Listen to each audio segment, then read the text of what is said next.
Hello and welcome to Jump Advisory, Simple Business Development. I hope people can hear me. If you can hear me, please drop a note into the chat box so I can know that you are here. And as people start to log on, it'd be great if you can start to log in. And as I say, if you can hear me, just drop a little note into the chat box. It's quite an interesting webinar today. I've looked at business development from a very simple point of view. However, on the opportunities that I have at this moment in time going into clients, and when I say clients, I'm talking about recruitment agencies and talking to them about what they're doing currently regarding business development, what I'm finding is that there is a distinct lack of appetite to do business development. There's also a distinct lack of appetite for people to develop their business in the proper manner.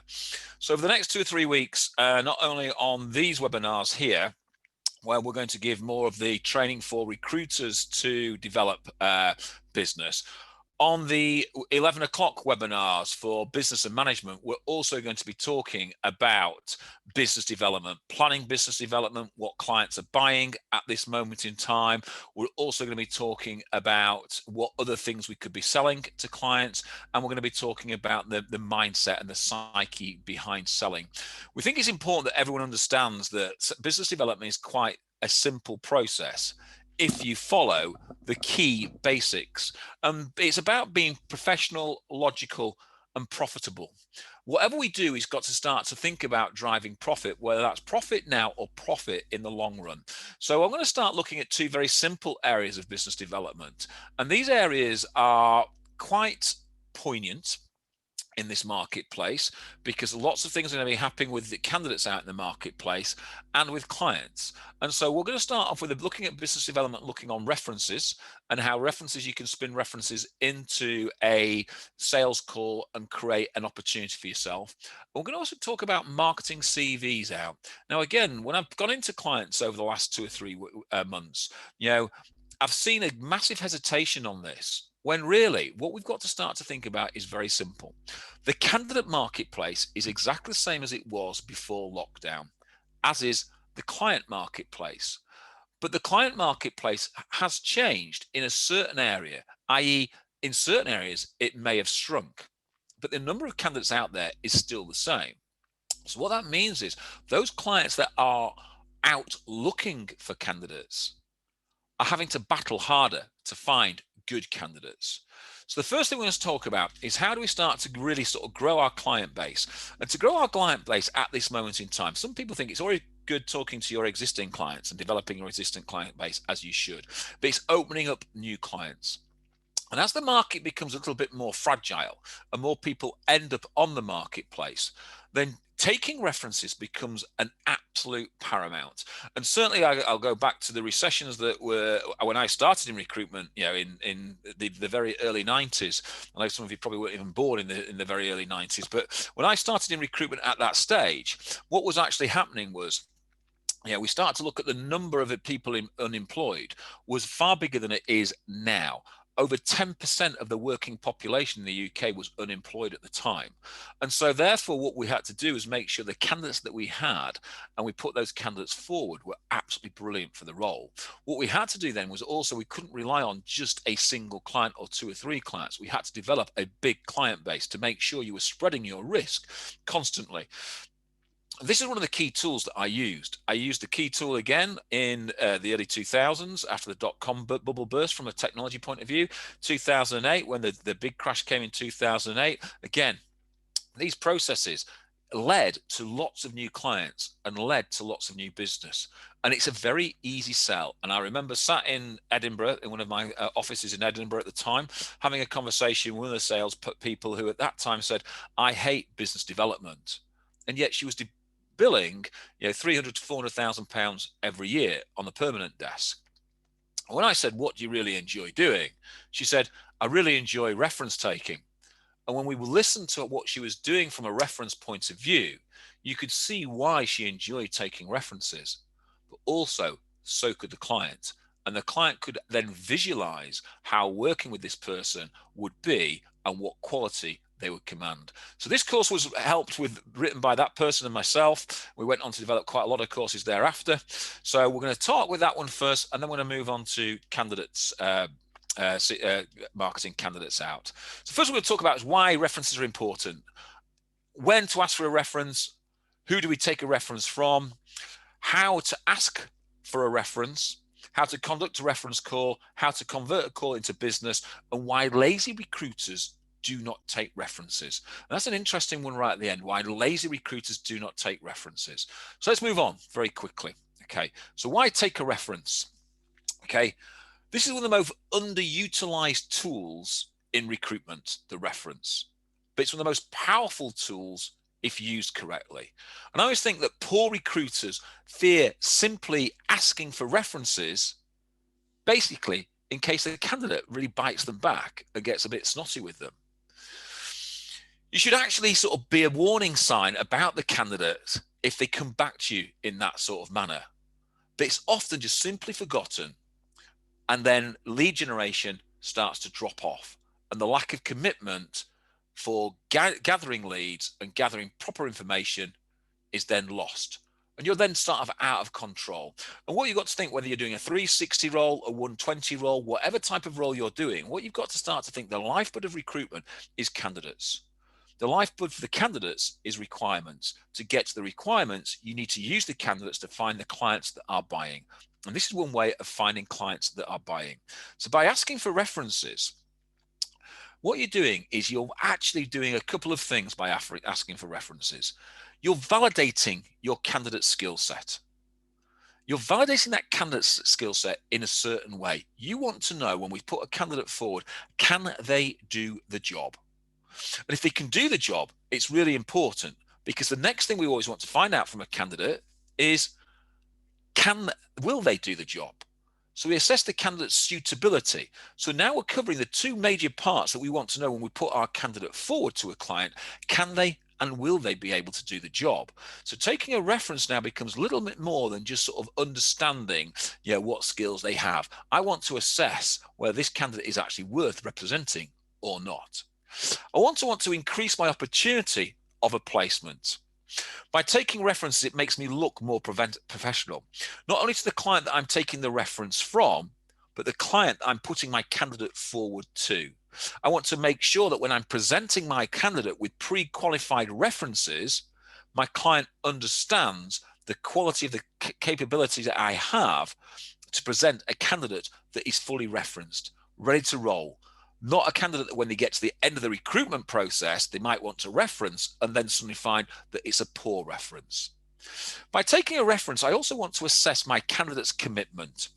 Why would a candidate with nothing to hide refuse to simply give me a reference name? And sometimes it's the way we ask it, and sometimes it's when we ask it, and which we will cover sort of later on, which candidates sort of take umbrage to.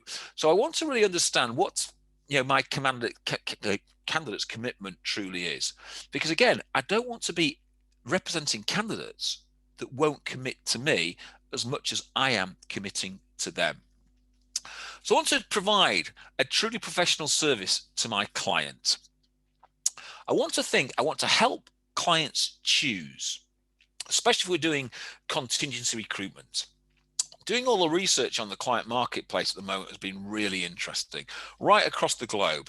And one of the things that one of the big ATM companies came back, ATS companies came back to me with was they gave us the top 10 of what clients are looking for from recruitment agencies to help reduce their overall cost of recruitment. And I keep saying this on these webinars. That's not the actual fee or your margin. It's their overall cost of recruitment.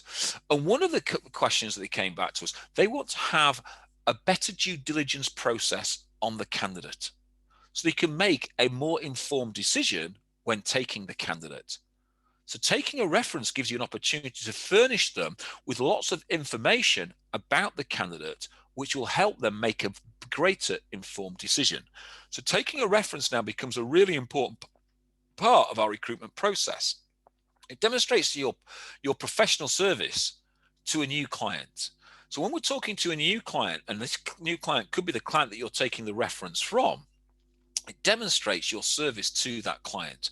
It demonstrates that your market knowledge, your ability, your professionalism, without actually having to sell to the client. It's a warm call to the client and it creates an opportunity. Think, if the candidate has just left that client, then there's an opportunity to maybe backfill the space that we've got. So it's a warm call becomes a potential lead to a requirement. And again, we're going to touch on this a little bit later on about this backfill situation. I also want to build knowledge of my new client to build a passive marketplace, or to build my passive marketplace. So any opportunity to build a market knowledge should be taken. Remember, clients either buy from you or they become a candidate pool for you. So building my knowledge on my new client in order to build my passive marketplace is really important. I want to have more candidates, but remember, there's only a certain amount of clients I want to actually work with at any certain point of time, because there's some clients I want to fill their roles and there's some clients where I actually need to use them as a bed of candidates to take away, to place them into my own candidates. So I'm going to look at this. So taking a reference now becomes dual-edged. I want to make sure I have a great candidate. I want to know, can they and will they be able to do the job? I want to show my professionalism to the clients that I'm talking to, and I want to be able to provide better information to my clients. And I want to build my knowledge of the marketplace so I can find more candidates or find a better client to actually service. So I'm looking at it from all ends. So when should we take a reference? Again, a very interesting shout is when we sort of debate this about when we should take a reference from a candidate. And it's interesting. If during your fact find and you probe deep enough, you should already be finding managers' names and therefore finding potential referees.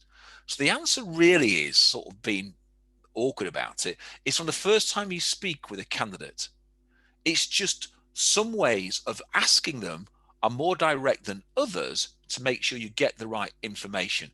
So sometimes when you ask for the reference is important, not just asking for the reference.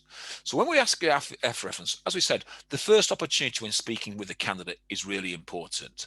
This is the part of the fact find. You're asking the candidate who can actually validate their skill set, who can prove what they've done, who can prove the results that they've had within that company. And if you can get them to give you someone who can validate that, then that person could be potentially a reference. When a candidate has given you their permission to act on their behalf.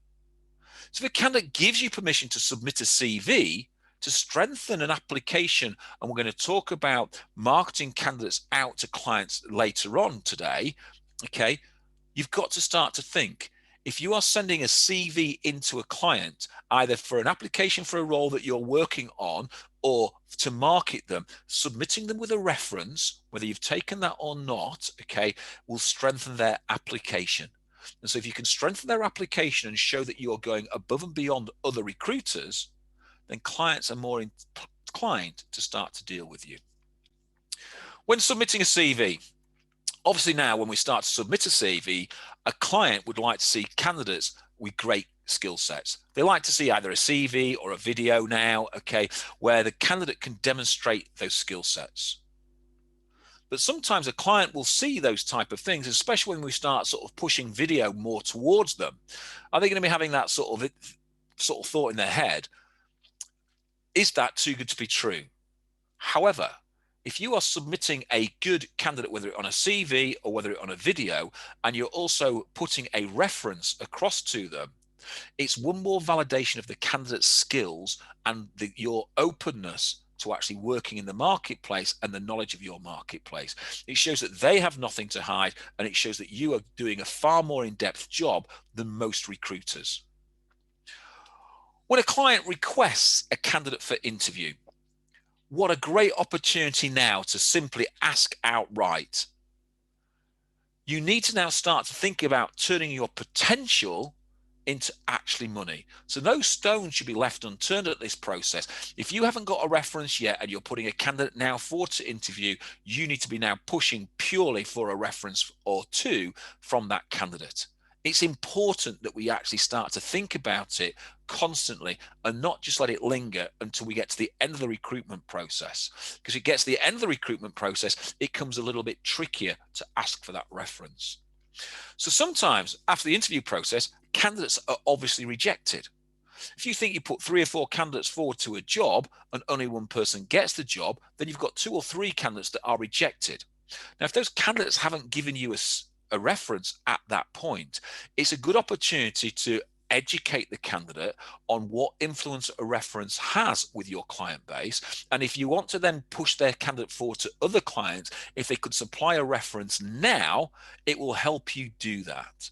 So again, you can take that sort of hollow call where you're calling and talking about, I'm sorry you've been rejected. You can now spin that and start to think about how you can use the candidate, push the candidate to other clients, but also improve your candidate relationship by adding the virtue of taking a reference for them to make sure that you can then validate their skill set with a client when it comes to that. Obviously, all offers should be subject to referencing. It goes without saying. If you're beating the client to the punch and providing references before they ask, it's elevating your service. It's giving the client an easier decision to make. It means the client can reduce their overall cost of recruitment because they're not having to take a reference. You're already taken that reference for them. So make sure that we are using all of these points here when you're asking for a reference.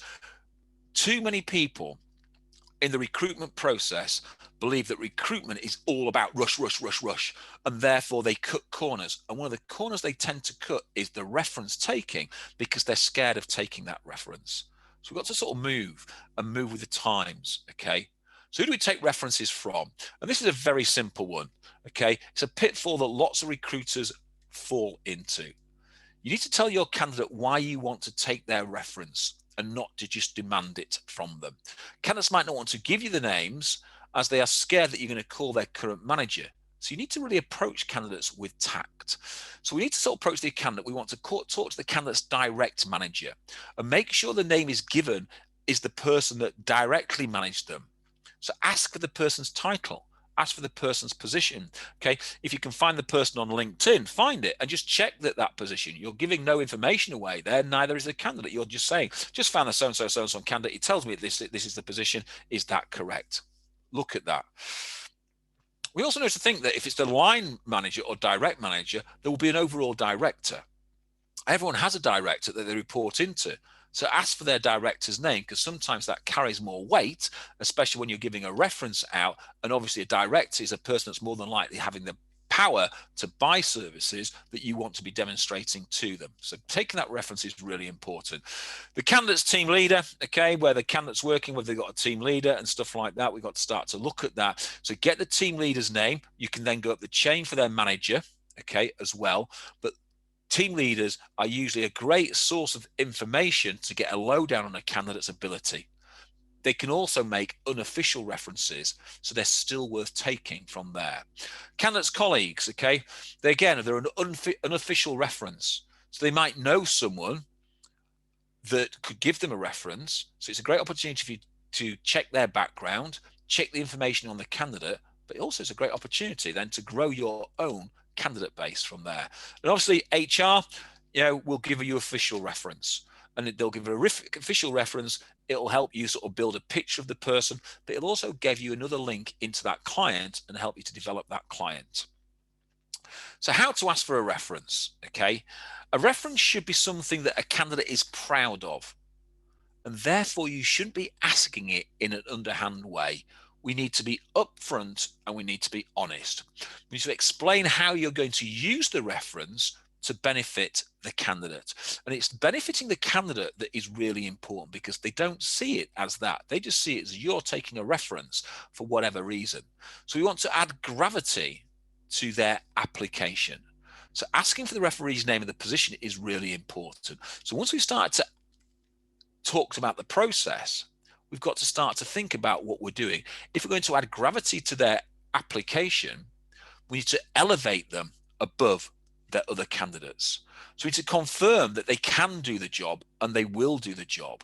So we need to explain to the importance of the benefits of providing the reference to the client, that they can and they will do the job, and that they've got the evidence to back that up is really important. We need to make the candidate's the client's decision-making process easier when choosing between two candidates, especially if it's a competing recruitment agency. So you need to make sure that we are taking the right reference. So you need to guarantee that you will not take the reference without first informing the candidate up front. So never take a reference from a candidate unless you've told them that you're going to be taking that reference. Almost all jobs are subject to references, so it helps speed up the process, both for your client and for your candidate. And a client will be more inclined to interview a candidate if the referee has already been taken against one that hasn't. But as I said, we must state that you're never going to take a reference from their current employer, nor will you take a referee from their past employer without telling them first. And if you're going to take a reference from their current employer, ask the candidate to introduce you. You know, if you're taking a reference from a past employer, go direct to that employer, as you may have a chance of the backfill opportunity if you do that. So how to conduct a reference call. And this is the easiest call there is to make. So when conducting a sales call, what's the major difference between this call, a reference call, and your standard BD call? This isn't a sales call. This is a call for help.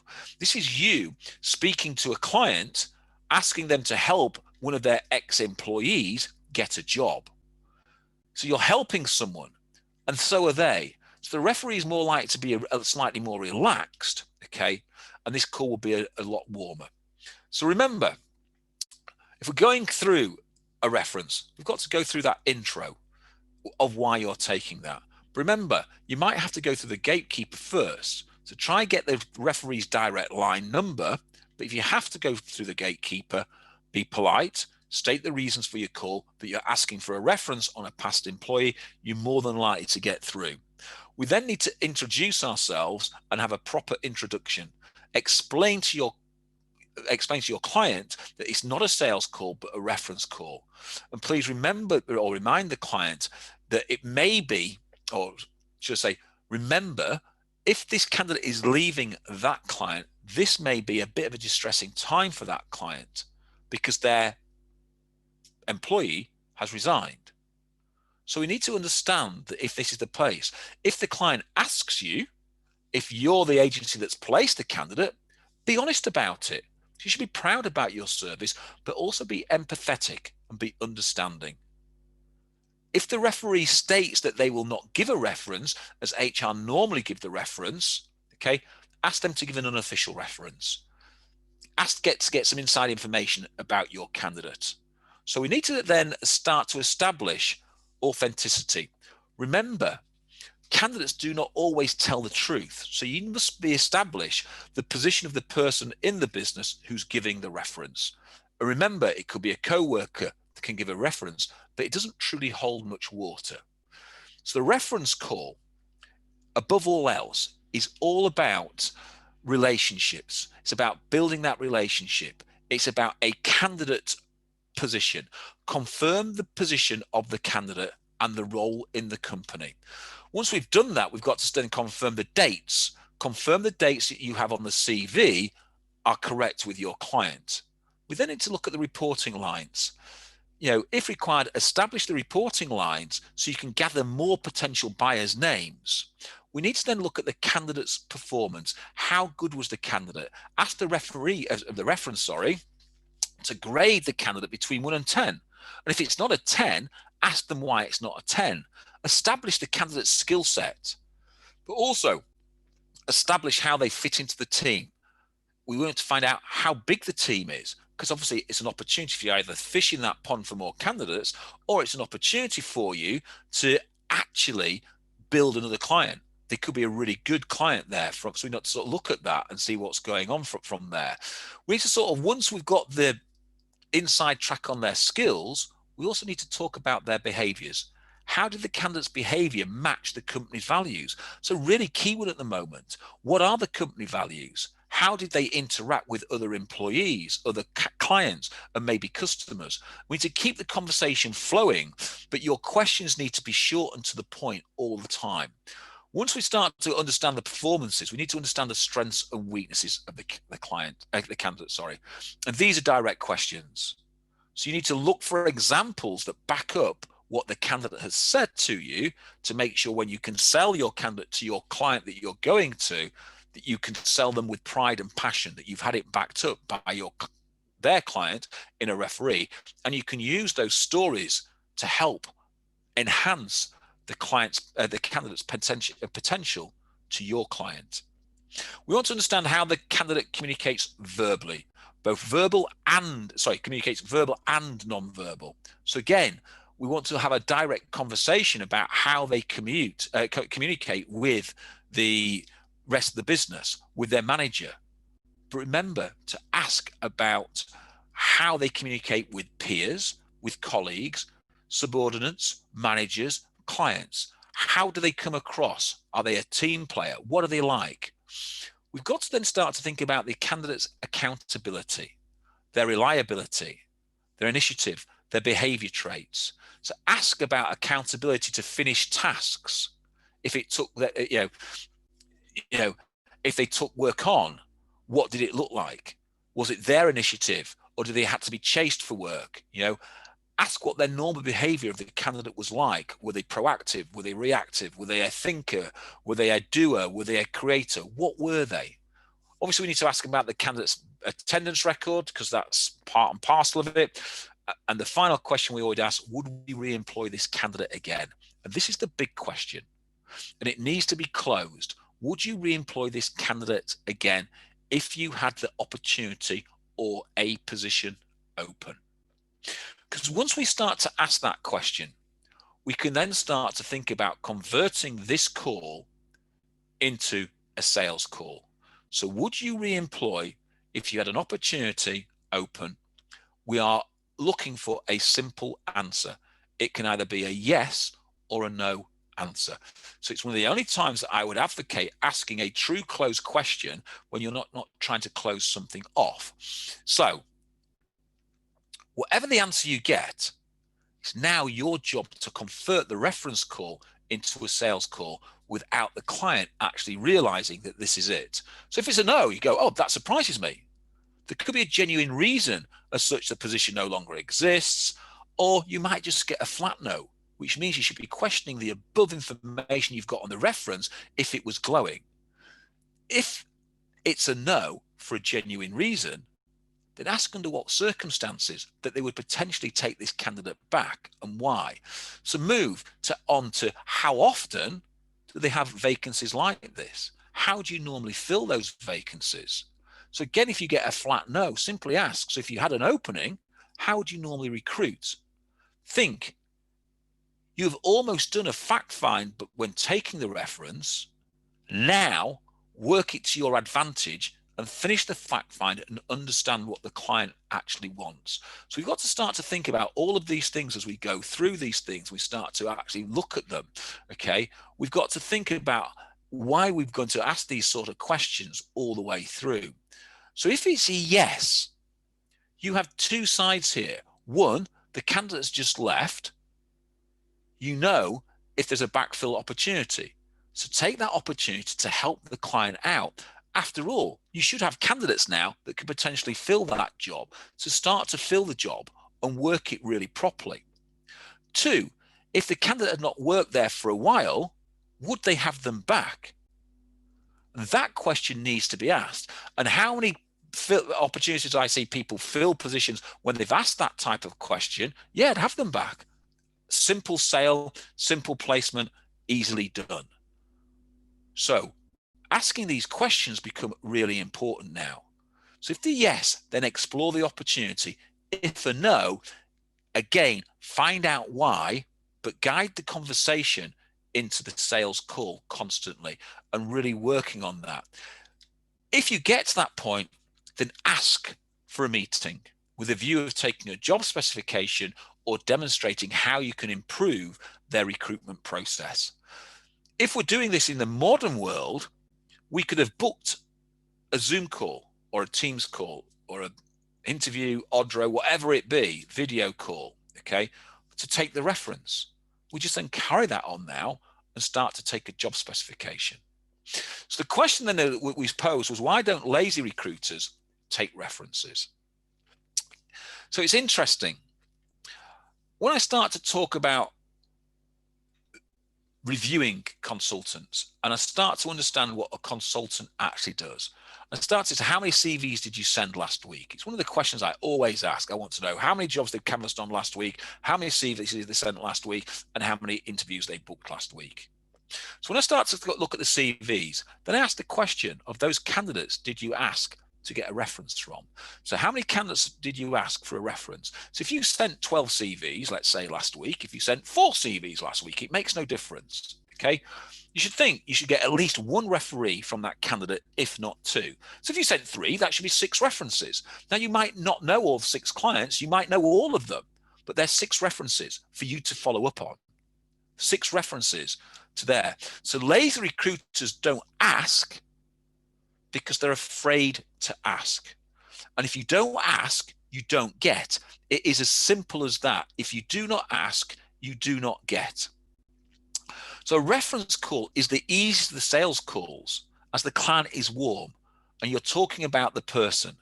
So candidates say no, usually, and the consultant doesn't push back, or the resource doesn't push back. So if you have resources working for you, or you are a resourcer on this call, or you're a consultant on this call, you should be having that checklist. Have you asked?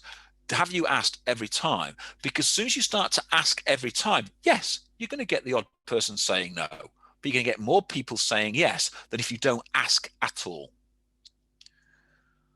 They simply forget because they're in a rush.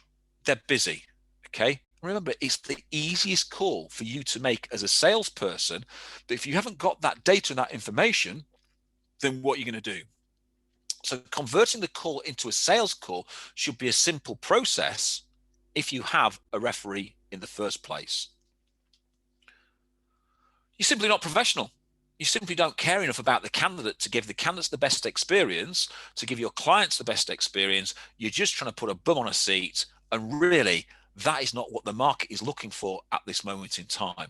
They want you to be more diligent in your recruitment process. That is what clients want, but it's also what candidates want. So make them see your side of the business. Make them understand what you are trying to do, because they generally sometimes don't see the benefit of giving you a reference.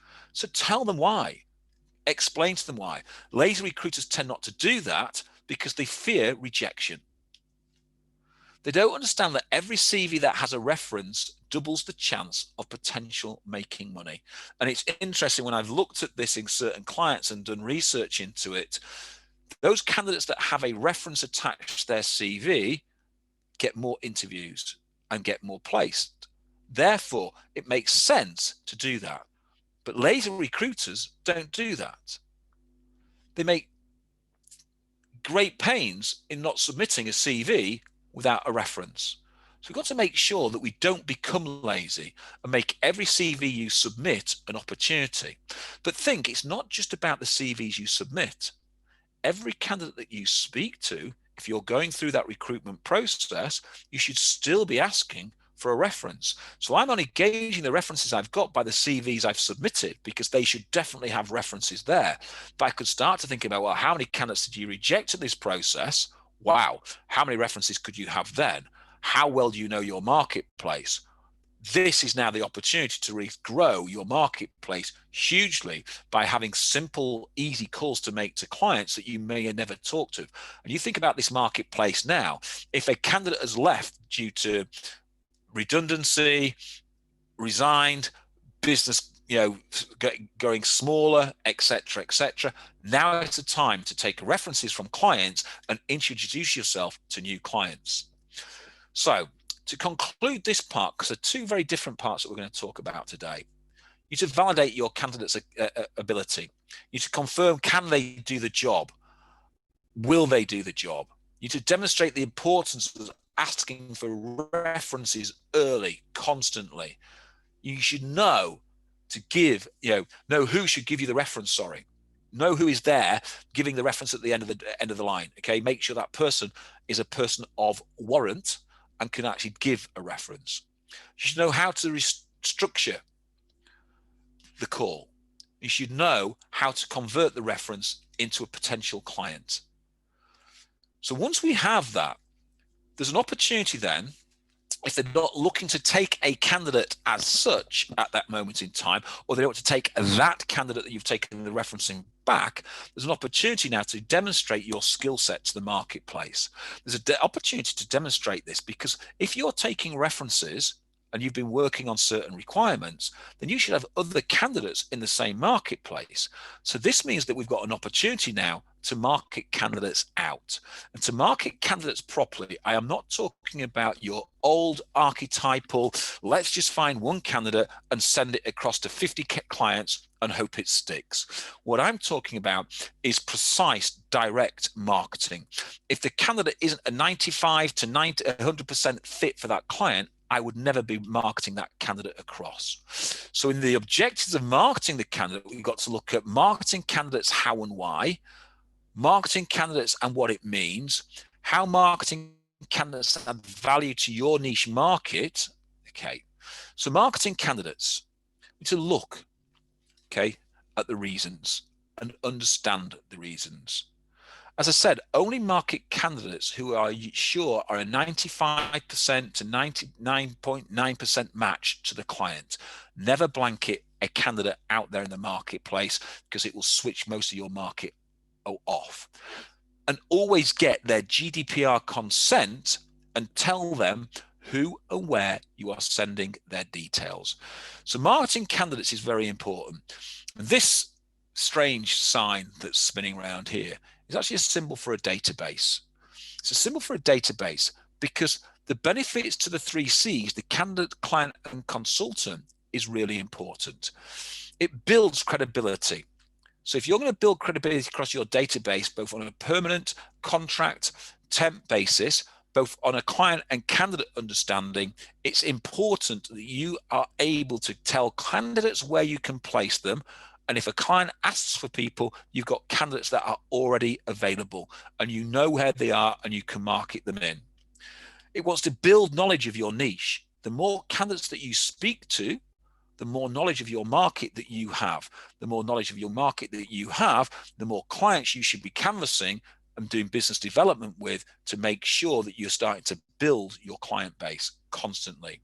It demonstrates the strength of your niche market to passive candidates and clients. If you're speaking to a candidate and you can instantly reel off 3 or 4 clients that are recruiting, or 3 or 4 major clients that you're dealing with, then it puts you in good stead with the candidate. If when you're speaking to a client, you can already talk about 3 or 4 candidates that might be interested to them and instantly market those candidates into them, again, it demonstrates your capability and your strength within the marketplace. It gives you a reason to call a target client, either to take a reference or just to inform a client, actually, I've just come across this candidate that's come onto the marketplace that is a direct match for your skill set. It's a great opportunity to really open up a client and demonstrate your skills. It gives you an opportunity to have a conversation with a client based on your knowledge of their business and skill set. So it means that you understand them. If you've taken a really good candidate and you've done a really good interview with that candidate, you should know all about the client you're just about to call. So it means it makes it an easier call.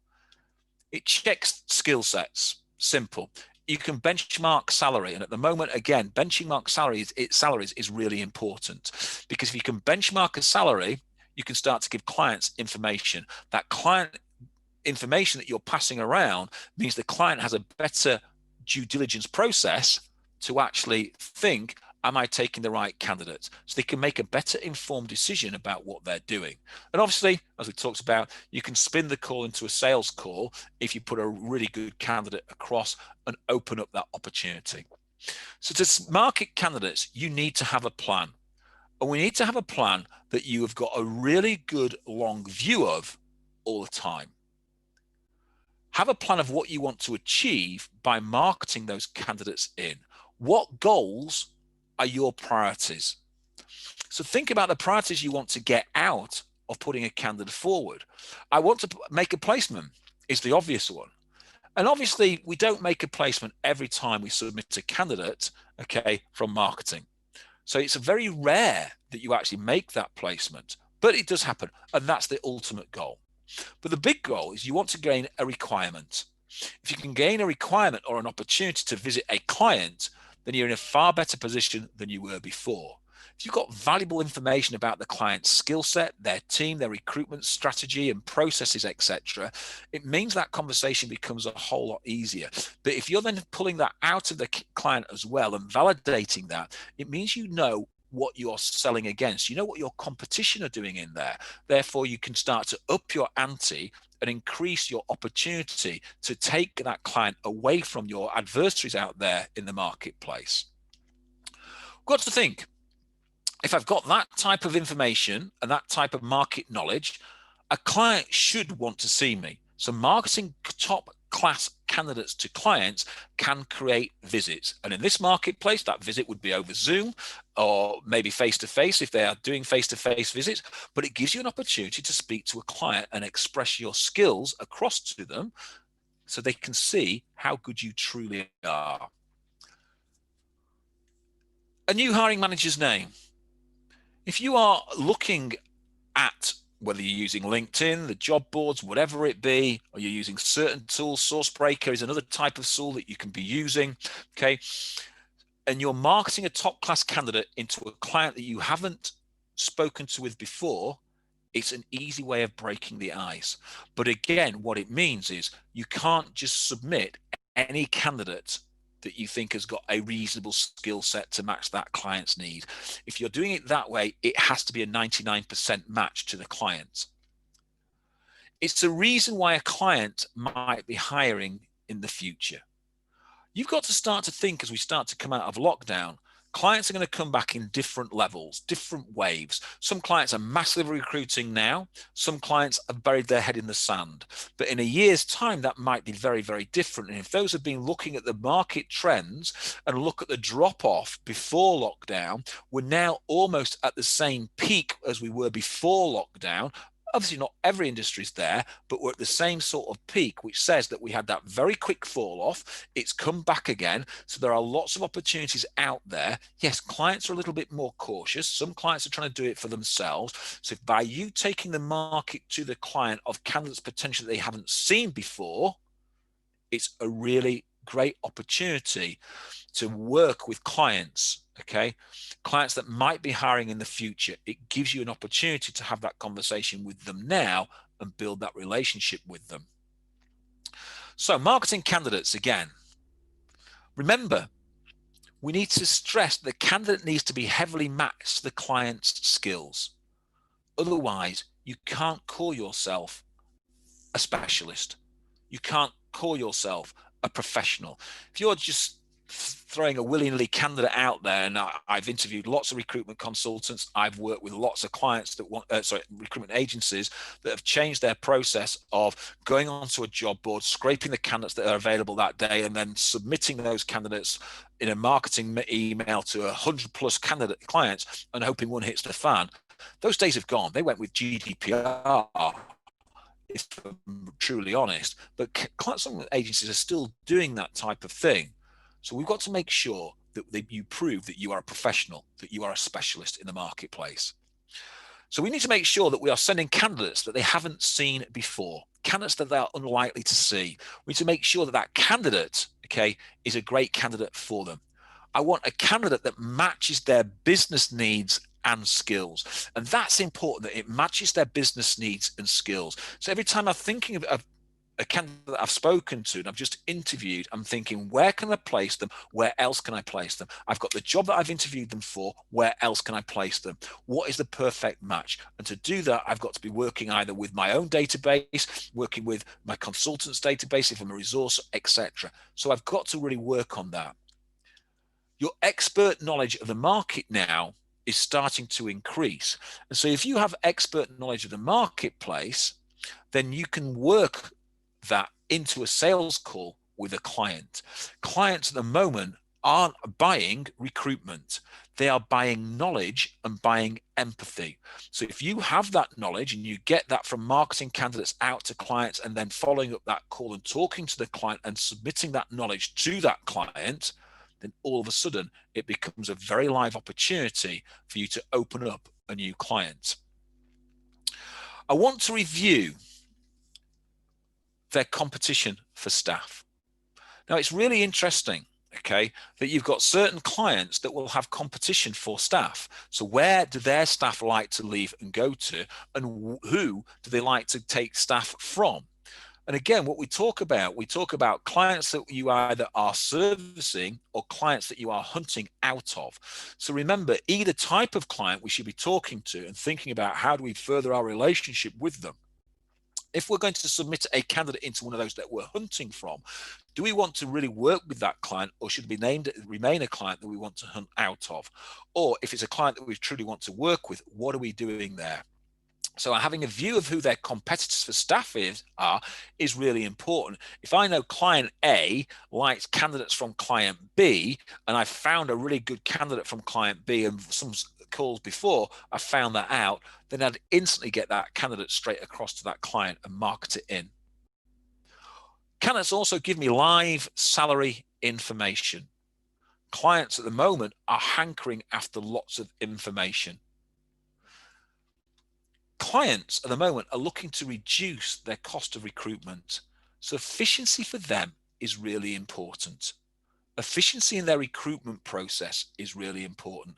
So if you'll become their first port of call, and you are their first port of call, what you tend to find is then by submitting a really good candidate to them, it reduces their recruitment time, which reduces their overall cost of recruitment. If you understand their business, it means that they don't have to go into the marketplace. I also want to give my client first choice of the best candidates on the marketplace. And if my client understands that I am bringing the candidates that are the best candidates for them in the marketplace, and I use that word precisely, them.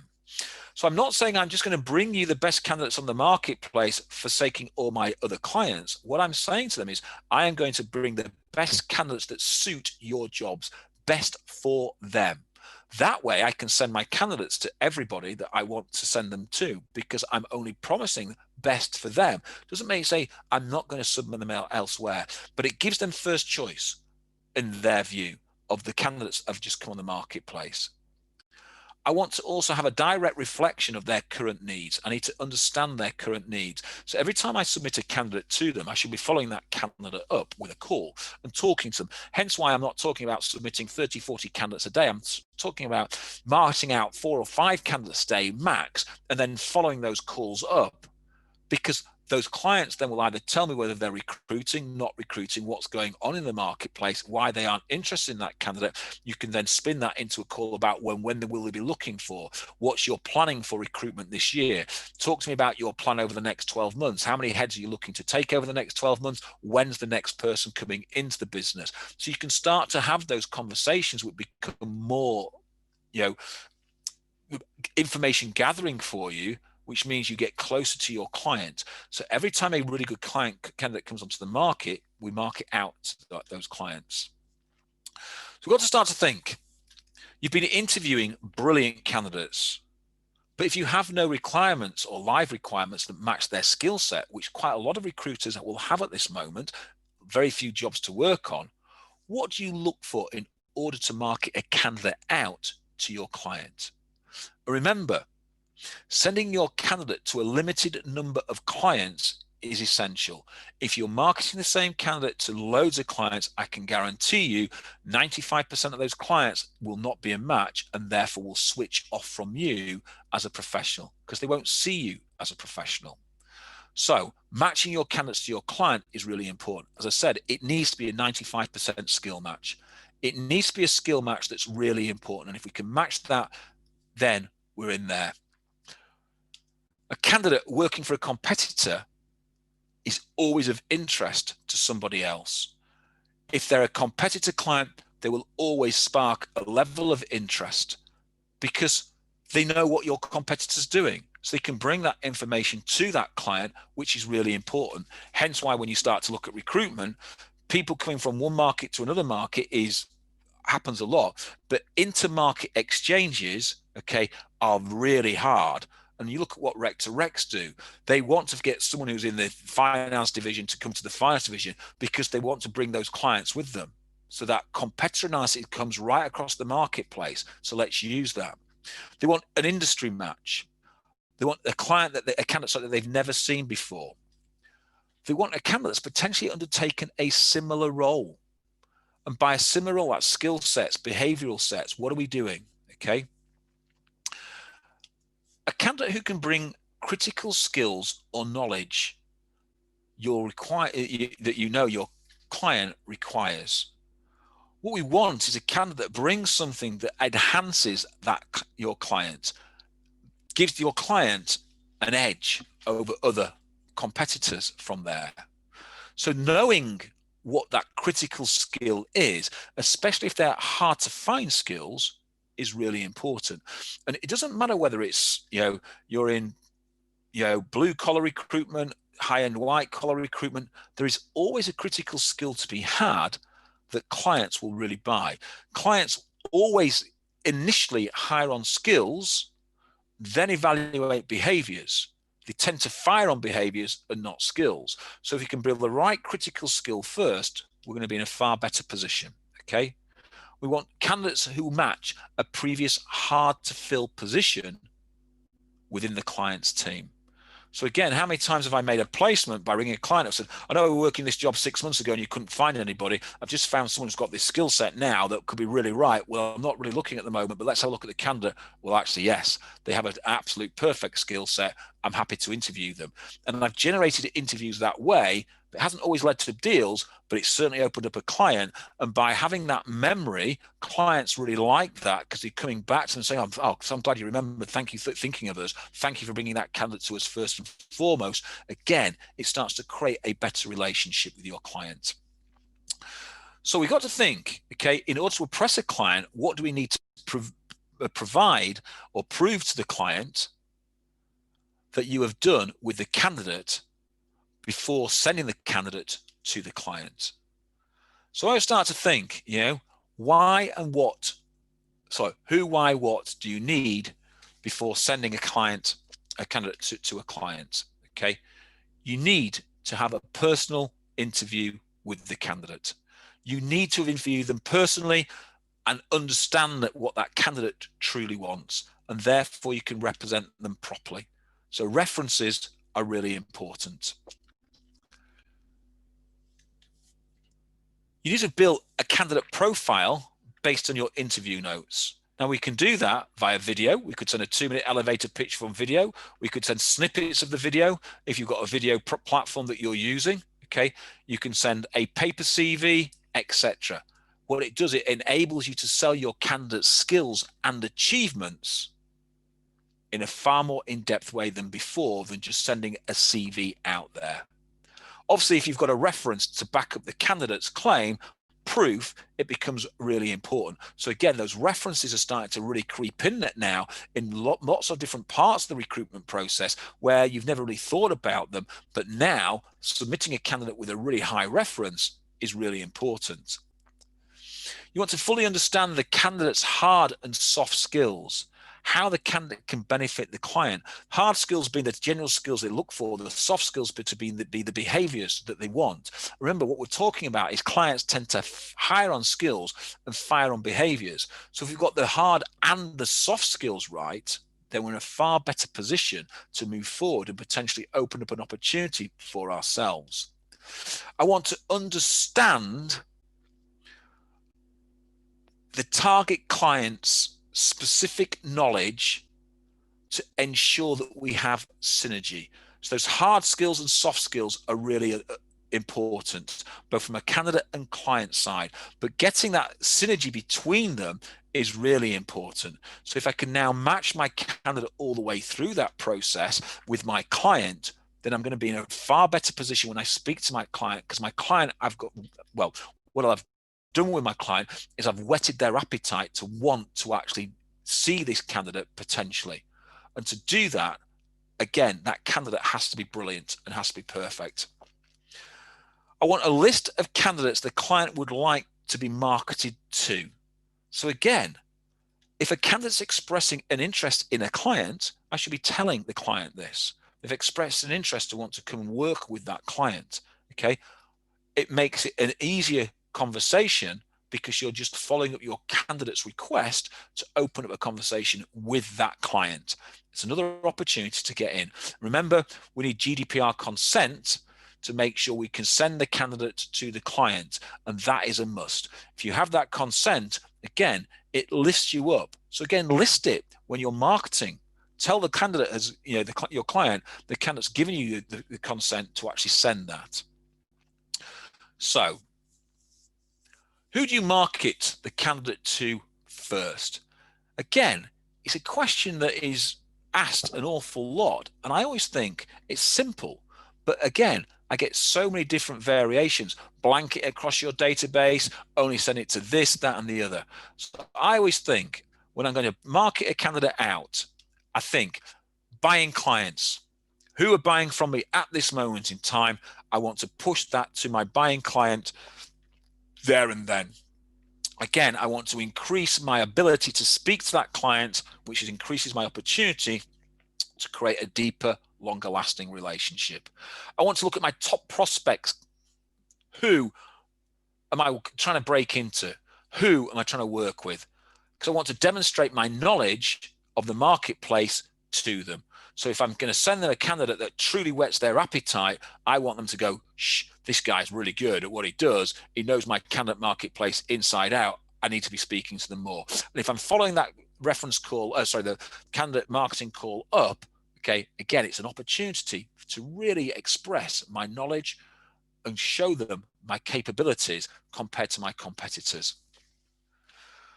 I want to look at direct competitors of the candidate currently employed. So again, if I've got that, and I'll use a simple analogy. If I've got someone working for Lloyds Bank and Barclays are looking for the same type of person, then that's direct competition. They're those type of clients. But I also want to look at clients in a slightly different way that have competition in different sorts. So we need to understand our client base fully. And so when I'm talking to my clients, I always ask them, where do you like to take your candidates from? If you looked at a CV, what's the perfect client that you would see on their CV? And if I have that noted on my CRM, when a candidate comes in from that, it should just give me a little big red bell saying, boom, get that candidate marketed to this client.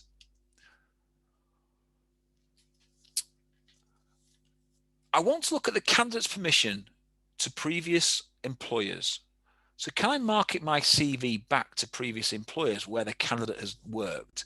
Now, this again is often forgotten, but it's an easy sell in. If the client liked them, then they very well may take them back. So it's an opportunity to do that. But that's a very different marketing call. I wouldn't send the CV straight in. I'd ring the client and say, I've got a really good candidate I think you might be interested in. Let's have a discussion about the candidate, okay, and try to open a conversation that way. Because I don't want to send the CV back to the client, especially if it's a client that I haven't worked with, because I haven't got no terms in place, and the client says, oh, John Smith's available again, I'll give him a ring and get him straight back in again. No, be a little bit more creative. Ring the client, tell the client of the skill set that you have, and then have that conversation with them. I want to think about instantly when I'm taking a job spec, have I got a candidate that I can submit to them? And I should have, certainly in this type of market. I shouldn't have to reinvent the wheel every time I take a job spec to find new candidates. So if I'm building my candidate database and I'm taking references constantly, then every time I'm marketing a candidate out there, I should be there. So if I'm taking a job spec, I should be instantly be able to market a candidate straight to my client base. And I've got to think about lapsed clients where there's synergy. So lapsed clients where for whatever reason I haven't used them, but I found a candidate that's got some really good skill set, I should get that candidate straight across to them. Again, it just opens that opportunity to have another conversation with that client. To call a new client you want to do business with. And that is straightforward. If you want to do business with a client, there's nothing better than putting something that is bright and shiny in front of them that they potentially want. Because that way you open up the opportunity to have a conversation. So when we start to look at marketing candidates, every candidate has a value. And I've got to start to think about if every candidate has a value, okay, when to market your candidates now becomes important. Yes, they might not be right for your current position, but they are looking. So if you start to think you've interviewed a candidate and they're not right for your current position, remember they are looking, and therefore there's a potential fee placing that candidate. But guess what? If they are still employed, there's a potential fee because that candidate is in the exit lounge. Therefore, that backsell opportunity comes there and then. We should be talking about where they're working. We've interviewed them, so we understand where they're working. That should be a direct client we should be calling and talking to because there's an opportunity in there. So we should be talking about daily. Okay, my top 2 candidates I found every day, I would market them out. If I found 3 or 4, then potentially I'd get 3 or 4 out. I would never go above 5. Okay, that would be my max. But every day I'd be looking to market my top 2 candidates out to one of the clients that I really want to do business with. Candidates you have submitted to live vacancies who have been rejected from any stage of the recruitment process. It's interesting when I speak to consultants. A minute ago, that candidate was brilliant. Then the call comes in, the client says he's not quite right for us, and all of a sudden that candidate is rubbish. They're not. They are really good candidates still. Just because they're not right for one client doesn't mean they're not right for another client. Okay, so we've got to work with them. So find passive candidates who are active. Okay, they are a fee waiting to happen. Don't sit there and watch your money disappear because you've been too lazy to take references and to market a candidate out there. Remember, candidates are the opportunity for you to make money. You can have as many jobs as you like. Unless you've got a candidate, you'll never make that job into cash.